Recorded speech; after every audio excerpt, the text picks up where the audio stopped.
Picture this.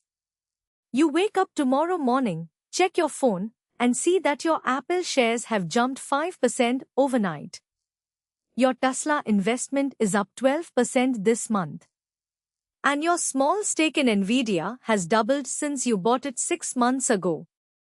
Sounds like a dream, right? But here's the thing. This dream is absolutely achievable for you, sitting right here in India. While most Indians are fighting over the same Nifty 50 stocks, smart investors are quietly building wealth by owning pieces of the world's most powerful companies. We are talking about businesses that changed humanity. Apple, Microsoft, Amazon, Google, Meta. Companies that Indians use every single day but never thought they could own. The truth is, the global investing revolution has reached India. And if you're not participating, you're leaving serious money on the table. In the next 10 minutes, I'm going to show you exactly how to invest in US stocks from India.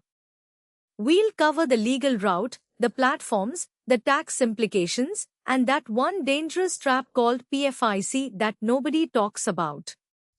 This is Mahayukti Finance, and by the end of this video, you'll have a complete roadmap to start your American investing journey.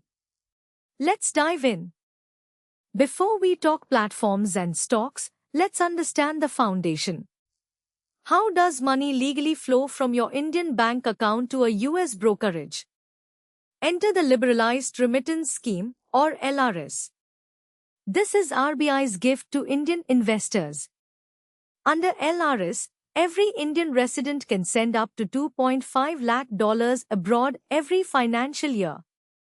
That's roughly 2 crore rupees. And yes, buying US stocks is a completely legitimate use of this limit. Here's how the process works.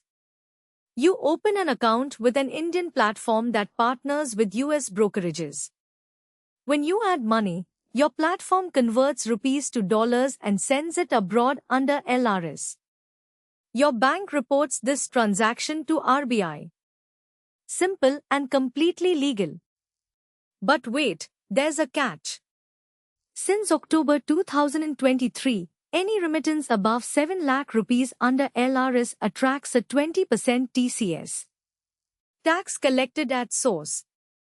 Don't panic though. This is not an extra tax. It's just an advance tax that gets adjusted against your total income tax liability when you file returns.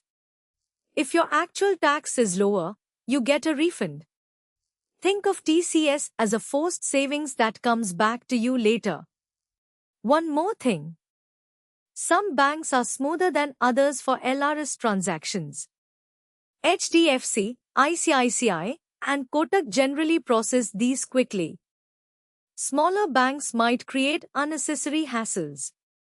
Choose your banking partner wisely for this journey. Now here's where things get exciting. You might be thinking, I can't afford one Amazon share, it costs over 15,000 rupees. And you'd be right if we were living in 2015. But welcome to 2024, where fractional shares have changed everything. Fractional investing means you can buy a portion of a share instead of a whole one. Want to invest just 500 rupees in Google? Done. Want to put 1000 rupees in Nvidia? Absolutely possible. This is revolutionary for Indian millennials who want global exposure but don't have lakhs to invest. Think about it. With just 10,000 rupees, you can build a diversified portfolio of 10 different US tech giants. You own real shares proportional to your investment. You receive dividends proportionally. You benefit from price appreciation exactly like any full shareholder. The platforms enabling this use a system where they buy full shares and allocate fractional ownership to investors. Your ownership is legitimate and legally protected. This democratization of investing is why I believe every young Indian should have at least 10 to 15% of their portfolio in US stocks. You're not just diversifying across companies. You're diversifying across economies, currencies, and opportunities. The dollar exposure alone acts as a hedge against rupee depreciation. When rupee falls against dollar, your US portfolio value in rupees automatically increases. Alright, let's talk about the part nobody wants to discuss but everybody needs to understand. Taxes on your US stock investments. I'll break this down into three categories: dividends, short-term gains, and long-term gains. First, dividends. When Apple pays you a dividend, the US government takes a 25% cut right away. This is called withholding tax. But because India and USA have a double taxation avoidance agreement, you can claim credit for this tax paid in the US against your Indian tax liability. The dividend then gets added to your Indian income and taxed at your slab rate. Now, capital gains. This is where it gets interesting. For US stocks, the holding period for long-term classification is 24 months, not 12 months like Indian equities. If you sell before 24 months, your gains are short-term and taxed at your income slab rate. Could be 30% for high earners. If you sell after 24 months, your gains are long-term and taxed at 12.5% without indexation benefit. Notice something? There's no STT on US stocks, but also no 1.25 lakh exemption like Indian equities. Every rupee of gain is taxable. Here's a pro tip. Time your sales strategically. If you're close to the 24-month mark, wait a few more days. The difference between 30% and 12.5% tax can be substantial on large gains. Now I need to warn you about something critical that most Indian investors learn the hard way. PFIC. Passive Foreign Investment Company. This is perhaps the most important section of this entire video, so pay close attention. When you buy a US-listed ETF like VO, QQQ, or SPY from India, you're not just buying a simple index fund. You're buying a PFIC. And the tax treatment for PFICs in India is brutal. Here's what happens. Any gains from a PFIC, whether you hold it for 1 year or 10 years, are taxed at your maximum income slab rate. No long-term capital gains benefit. No indexation. Just pure slab rate taxation. So that QQQ ETF you thought was a smart passive investment? If you're in the 30% bracket, you're paying 30% on all gains regardless of holding period. But wait, it gets worse. Dividends from PFICs get added to income and taxed at slab rate, plus the US already took their 25% withholding. The effective tax burden becomes insane. The solution? Stick to individual US stocks, not ETFs. If you want diversification, buy the top 10 or 15 holdings of an ETF yourself as individual stocks. Yes, it's more work. But the tax savings over a long investment horizon are absolutely worth it. Some platforms like Vested offer themed baskets that mimic ETF composition using individual stocks. Use these instead of actual ETFs. Let's get practical. Which platform should you use to start investing in US stocks from India? I'll cover the top options with their pros and cons. First, Vested Finance. This is my personal favorite for beginners. It's specifically built for Indians investing in US markets.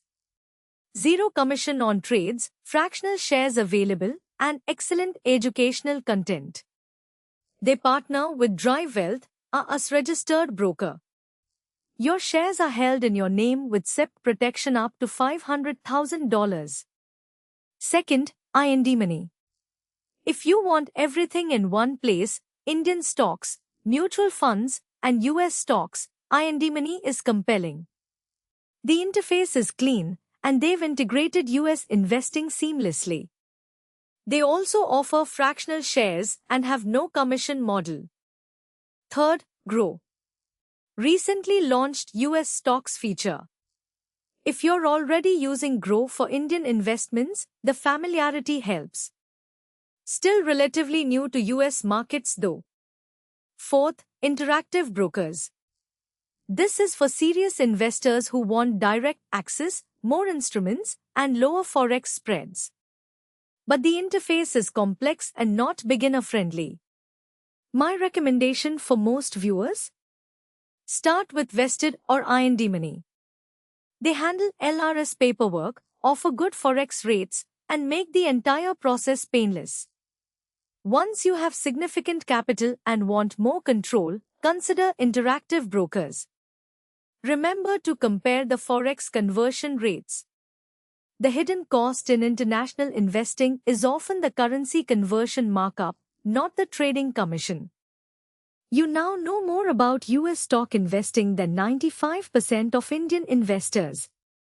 But knowledge without action is just entertainment. So here's your exact action plan for this weekend. Step 1. Download Vested or IND Money and complete your KYC.